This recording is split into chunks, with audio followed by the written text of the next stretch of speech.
If you're dealing with a client who's maybe intending to buy land with a view to convert an existing barn, there should be the usual checks, as well as any checks which are specifically pertinent to the property being in a rural location, as often many barn conversions are. So does the property enjoy appropriate rights of way?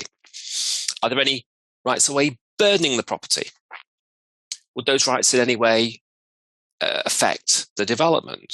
Would they impede access of anybody who would be living in any of the converted buildings? What about essential utilities and gas? Also, if the property is not connected to the public sewerage system, then next question would be, does the property already have a self-contained drainage system such as a septic tank? And if so, does the relevant system comply with the general binding rules in England or their equivalent in Wales? Also, does the property, in cases where part of the drain is situated on neighbouring land, does the property enjoy rights to use those private drains?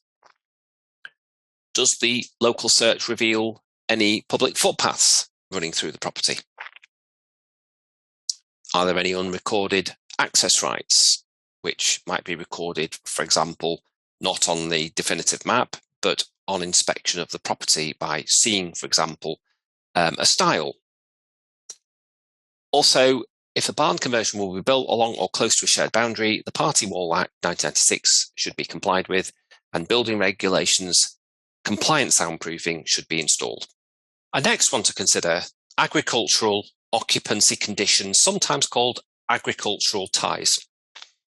An agricultural tie, simply stated, is a form of planning condition imposed by the local planning authority, which might be upheld by an inspector on appeal, and it's imposed on a dwelling house built in the countryside.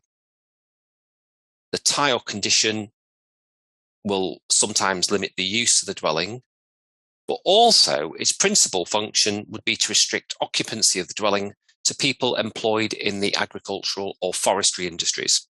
Indeed, there have been cases when the occupant has been required to be employed on the farm where the property has been built. You could also have equestrian ties, which are insisted on by the council so that the occupant must work with horses.